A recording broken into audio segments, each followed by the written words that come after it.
Welcome to the Asian Americans. I'm your host, Jerry Wan, and welcome to the Asian American Dreamer series brought to you by Toyota. As a proud sponsor of those who dare to dream, Toyota isn't just settling with having them as words on a page. The stories of these Asian Americans need to be seen, heard, and supported. As a title sponsor of this initiative, Toyota is going to ensure that this happens in every way possible. We hope these 10 stories will inspire you to chase your own Asian American dreams. Part of me says, keep working. The other says, keep dreaming. This is day one of the dream taking over. No more hiding my uniqueness. This is day one of me being 100% me.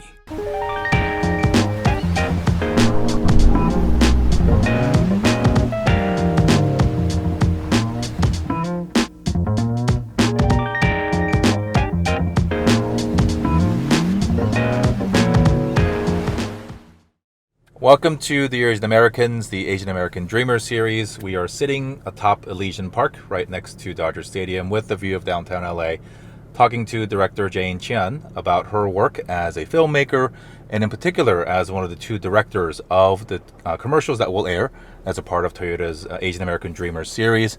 And so, Jane, we're just down the street from your home and our beloved home of Los Angeles. Tell us a little bit about yourself and how you got into the filmmaking role that you play today.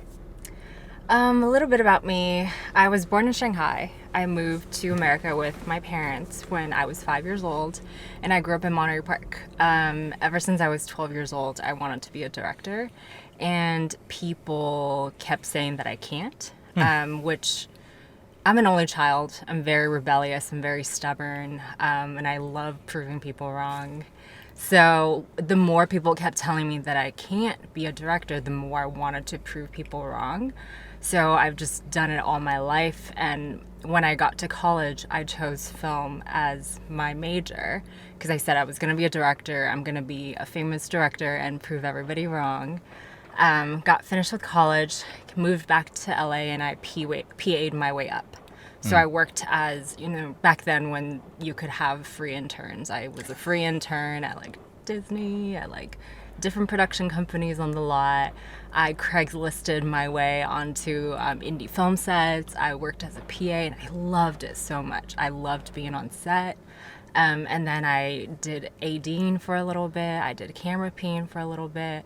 And I just needed to find my way to become, to get the director role. And at the time, I didn't know how to because growing up in an immigrant community like Monterey Park, you don't have connections with the film industry at all. Right. And there's no one to navigate me and no one to guide me to, how to take the next step. So I had to figure it all out on my own. And when I was a PA on a TV show, I told the director, I was like, if you ever need an assistant, let me know. And he called me up when I was on, he got on a pilot, and he called me and he was like, do you want to be my assistant on this pilot? I was like, yes, thank you for remembering. So I went with him and I was his assistant, and the show got picked up. The showrunner really liked me, and he called me up, was like, I know you want to be a director, and I know that I'm not a director, I'm just a showrunner, but I think this can help you, help you see everything that goes on, and, the writer's room, pre-production, production, post, everything. So I went on, obviously, to become his assistant, and it was really cool because he knew I wanted to direct. So I was able to see everything, be a part of everything.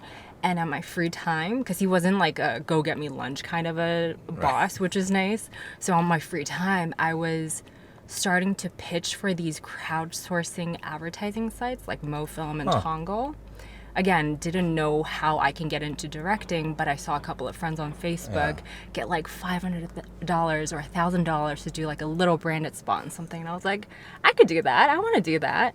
So every day at lunch, I would be pitching on these projects and get all the other assistants. We're like, oh, let's work on, this together. I'll direct, you could produce, you could AD, you could do. Everybody wanted to be something else. So it was, just great people, great community to all work on these projects together. So I started, winning some of these, getting $500, $100 or $100, $300, like not very much money to do these branded spots. And the more I did, the better I got. And that's when I went over to BuzzFeed, and I was their first female Asian branded director. Oh. So I, you know, at BuzzFeed did a bunch of branded content. We would do like 1 to 3 spots a month, which is insane. And yeah, and then after 2 years at BuzzFeed, I started freelancing. So that's how I got here. What happened at 12 years old that gave you the idea and the conviction that you wanted to be a director? My dad pitched the idea to me to get me away from something else. Yep. So, which is funny because he didn't think that I was going to listen. He thought it was just to distract me so I don't focus so much on this other thing that he really didn't want me to do. What was that? Acting. I mean, it's related. It's related. It's Yeah. very related. But it was, again, being an only child, I didn't have any like sibling or cousins in America. So I gravitated towards my friends and neighbors. Whatever they wanted to do or they were doing, I wanted to do. So a neighbor started acting and I was like, I want to act too. And I forced my dad to take me to a couple auditions, and I was absolutely terrible. I think it was actually my last audition might have been like a Toyota commercial or something, where I like went in deer in headlights, and they were like, yeah, you're just sitting in a car with your dad. And I think I was just like there, like I couldn't move. I didn't even smile. I was so terrified. And then my dad was like, I don't think you can act. Like, you don't have that presence. Like, you don't like it. You don't like the attention, but you do like control. And ever since I was like a first grader, people would say I'm bossy. He was like, like, people call you bossy. Why don't you embrace that and be a director? And I was like, okay, I don't know what that is, but I'm going to be a director. And then, yeah, when people said I couldn't do it, I was like, you know what? I'm going to show you. How did that evolve for you? Because I think when we, in our generation, chased our dreams, we also have to balance what our parents want for us. That's still important to us in many of our cultures and our communities. And we can't just say, hey, screw you, mom and dad, I'm going to do my own thing. It's to varying degrees depending on, your own family dynamic. But how did you navigate that? At that point, was your father then, did he sort of have to support you in that role? Or was there still a desire, particularly being an only child, of wanting something different for you to manifest what their definition of the dream was? So I think my parents' American dream was just to have a business and be very successful and have enough money to be able to send back to China for relatives and family. But they were working class. They worked so much and they were never home. So they couldn't keep an eye on me. They couldn't push me in any direction. They never told me to be a lawyer or a doctor. They just wanted me to be successful, so that every effort they've made, and my parents sometimes would have like 3 jobs at once. So like everything they've done to get me into school and after school programs would be worth it. So it was always like, whatever you do the best you can. But then they were just never home, so they could never keep an eye on me. So the cool thing was I got to do anything I wanted. Got in trouble a lot as a kid. But yeah, but there was a period of time, I think between high school and college, a little after college, where my parents were like, maybe this isn't for you. Maybe you should do something else, because it's such a struggle to like make money in the beginning. Right. But I was like, this is what I'm gonna do. This is what I'm destined to do. So I'm gonna keep going at it and be successful at it. And I think for us, there's an extra level of proving oneself or getting your foot in through the door. You talked a lot about, through your journey, not having the right mentors or people who look like you in the room, being part of a marginalized community, being a woman. Those are all things that are additionally difficult of breaking into an industry or even a profession that doesn't have a lot of people that look like you. How did you manage your own journey through that, wanting to be great at what you did objectively, just as a director, but perhaps adding your own touch or your context that only you could because of the additional ideas that you brought or the perspectives that you brought because of who you were? It's a good question. I feel like before I was a director, when I was assistant, I used it to my advantage, because on the early cusp of like television, wanting to hire diverse directors and people in the writer's room that can be more inclusive. So because my showrunner was a white guy, I was able to be his eyes and ears, give him little insights of like, oh, you know, like, what about like an Asian person for this role? Or like, what about these other directors? Or like my perspective as, at the time, a 20-something woman living in LA, giving him perspectives of that and showing and proving to people that I need to be in this space because I have a perspective that you don't have and I can help you with.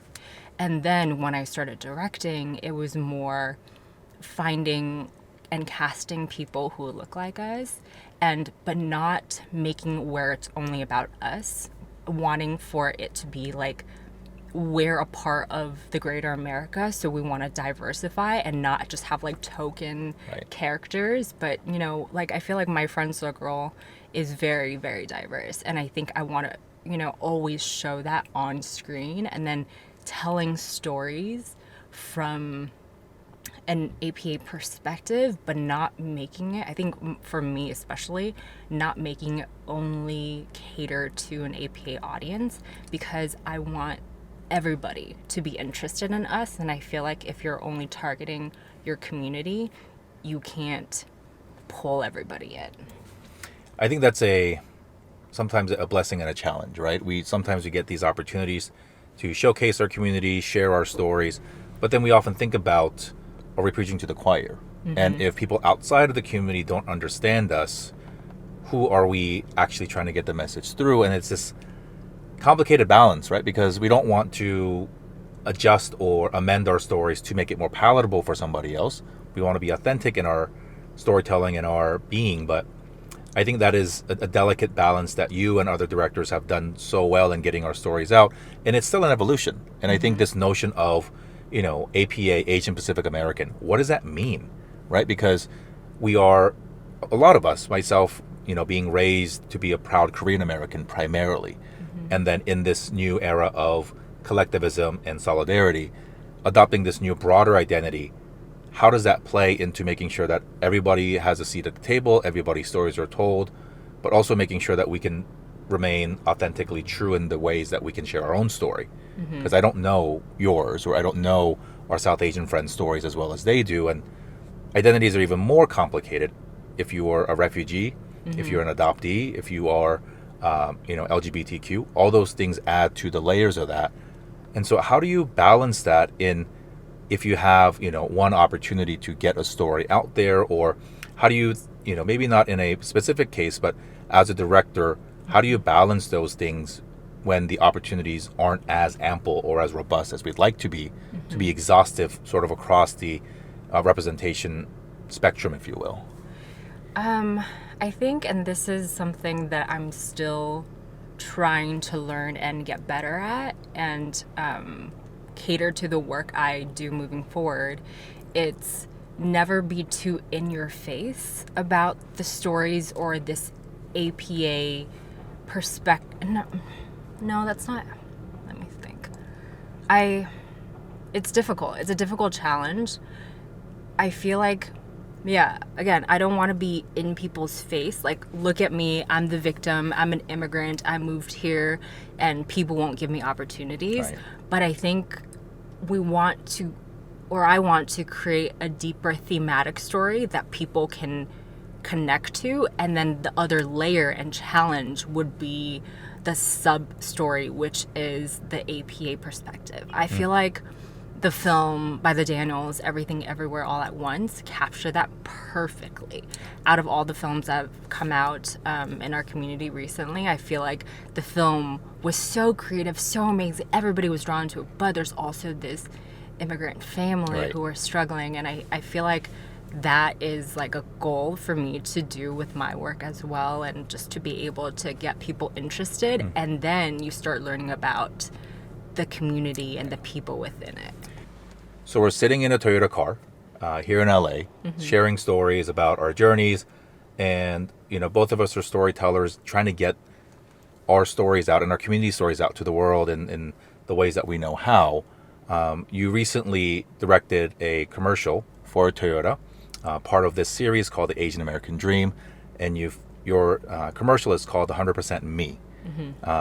Tell us first about the commercial, and if you're watching this on YouTube or any video platform, you will probably have seen the ad before or after this, so you'll get a better understanding of what Jane will share. But sort of tell us through your vision for the story that you wanted to share and the end product and the message that you hope to get across after somebody watches that.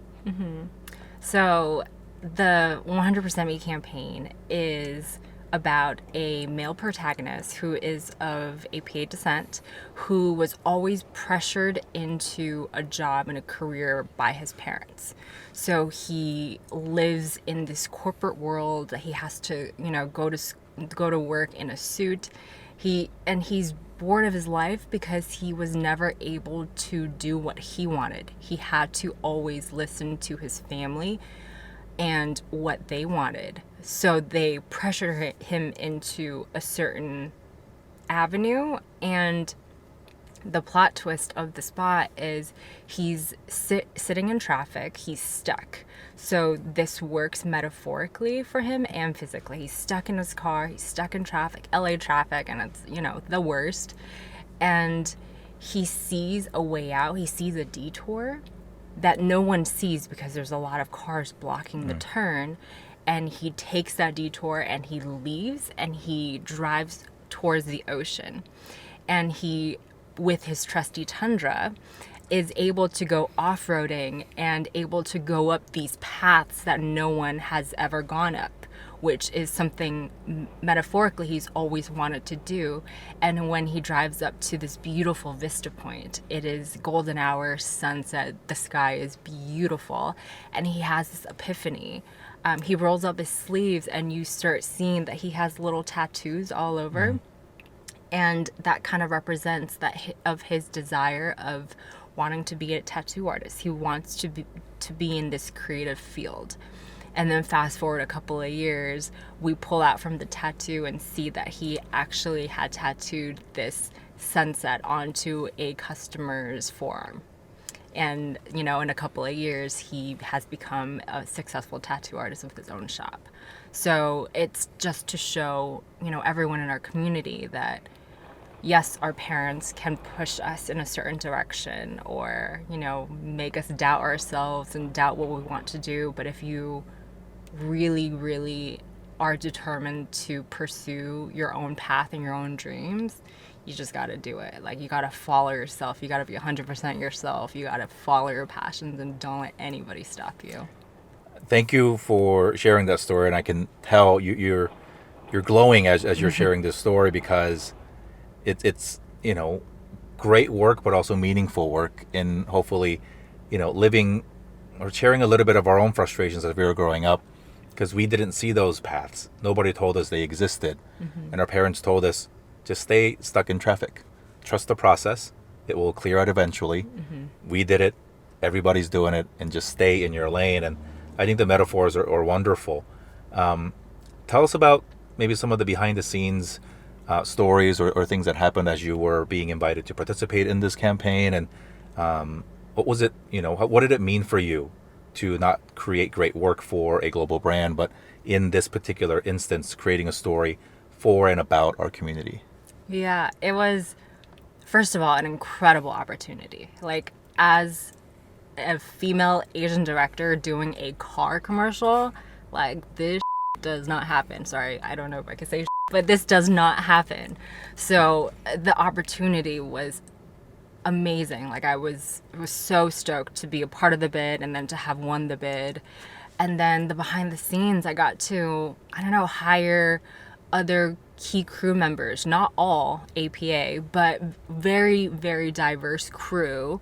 And our hero was this, Japanese American man who, this was his dream as well. This is his Asian American dream. He grew up in Orange County. His family wanted him to be a doctor or lawyer like his siblings, and he was like, you know what, I'm gonna be an actor.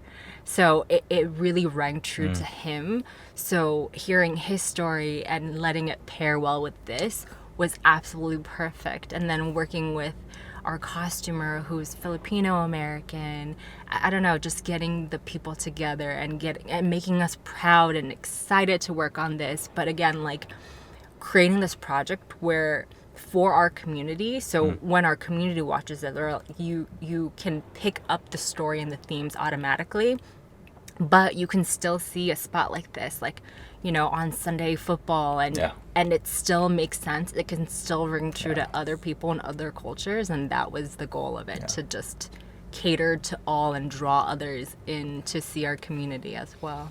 I think, you know, this idea or this, you know, storytelling of forging your own path, or, you know, trailblazing, or universal stories that I think every culture, every community can resonate with. But it's just a little bit extra special for us because there's a little younger version of all of ourselves saying, man, I wish I had that. Yeah. And I think now we literally are sitting in positions where we can make that happen perhaps a little bit easier. Tell us how you think other younger Asian filmmakers, you know, I have a 3-year-old daughter, and, you know, she loves dancing and singing, and, you know, I want her to be able to pursue whatever she wants. And I have to trust that it's going to be easier for her than it was for you, because of people like you and many others who are doing what they're doing, but also making sure that when you are sitting in a position of power to hire people, to open doors, and to share even this story here with us today, that you're taking that opportunity to make it just a little bit easier or more approachable for the next person. And so how do you think, or how would you like to see the next generation of particularly Asian American filmmakers take what you've done and take it even further? I think, I honestly feel like younger filmmakers and younger APA kids are so lucky, because right now we're in this wave of diversity. We're seeing a lot more of people who look like us in commercials, which when we were growing up, you never ever see it. So it's pretty incredible now, and I think the key is to not let it get to you and want to be the only APA in the room, because I think just a couple of years ago, people, you know, they want to diversify, and you only get one of each. You can't have multiple, to make sure that we don't get too competitive with each other, to help each other open doors, because that's so important. Because again, no one's going to hand it to us. Like, it's hard for people in our community to have these doors open for us, or even try to open these doors, because we don't know too many people in this industry. And so I think for the next generation, just to remember to open these doors for other people, to tell stories from their perspective, their experiences. And you're gonna fail a lot. But the important thing is to keep going, no matter how much you fail in the process. And I think dreams are more fun when you do it together. Dreams are more fun with the help of others. And this job, or this path that we've all chosen as creators, entrepreneurs, sort of solo people in the pursuit of storytelling, it gets lonely often. And so I agree with you. We got to bring others along. And, you know, there's so many stories to be told. There are literally billions in our community.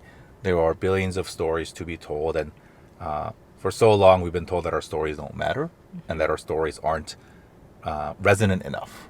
Well, I think we've proven the market over and over again that people want to hear our stories. People need to hear our stories. And thanks to people like you, Jane, and obviously the wonderful people at Toyota and our friends at Intertrend for, you know, giving us the opportunity to do this in a way for a brand that's been important for so many in our community, to build careers and to have these opportunities. And I think it's so wonderful. As our final question, your dreams are not fulfilled yet. How would you define the ultimate Asian American dream for Jane?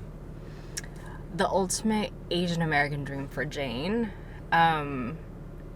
is to create a legacy and to be remembered, to tell stories that will resonate with everybody, and have people think about those stories in the middle of the night when they're trying to go to sleep. I think just to, I don't know, be as as good as a Spielberg, as an Ang Lee, you know, just to be incredibly successful as a commercial director, to get more car commercials, as a film director, as a TV director, just to be able to share and tell more of our stories and be able to open more doors for other people and cast more people who look like us. Awesome. One bonus question. Have you had that full circle talk with your dad about actually becoming a director after the 12-year-old Jane? He's like, oh, you know, it was my idea. Like, I gave you this idea. You're welcome. Like, you're so lucky that I told you that. Or else, like, where would you be now? I'm like, yeah, thanks, Dad. You actually really doubted me. But, you know, there were, like, again, he was never around, but when he was, there were low moments where I was like, like peeing and not making any money and living at their house and being like, I don't know, maybe you're right. Like, maybe I can't be a director. And my dad being like, you know, I heard an interview on Ang Lee that he didn't work for like 5 years and he was just at home and, you know, that could be you. I'm like, thank you, Dad. Like an Academy Award winning director that you are comparing me to. Thank you. That was my motivation. Well, we're glad you stuck through it, Thank we're you. glad you created this, and we hope you get a chance to watch it. Please continue to amplify all of our stories, and if ever you are in a position to give somebody an opportunity to get their first chance at something, I think we all owe it to ourselves, our younger versions of ourselves, and our kids collectively to offer that, particularly if you don't see too many of us in a room. And so, Jane, thank you for making time for us. Thank you for creating your wonderful creations so that we can enjoy it, tell our stories. And best of luck in your pursuit of your Asian American dream. Thank you so Thank much, you. Jerry. And a really quick PSA from me. For all the APA creatives out there in advertising, as a showrunner, in writers' rooms, as TV and film execs, open the door for us. I feel like there are so many times where people who look like us don't hire us. But if you open that door just a little bit, give people the chance, I think you will be very pleasantly surprised. Hire Jane, hire our friends. Let's go tell our stories. Yes. Thanks, everybody. Yeah. Thanks for watching this episode of the Asian American Dreamer series on Dear Asian Americans. We hope that this story and the other ones that we share on our series have inspired you to identify and chase your own Asian American dream. And Toyota will be along with you all the way to make sure that happens. We want to thank Toyota for sponsoring our series. And to learn more about the great work that they're doing in our community, visit toyotausa.com. Thanks for watching. I'm Jerry Wan, your host of Dear Asian Americans, wishing you health, safety, and happiness.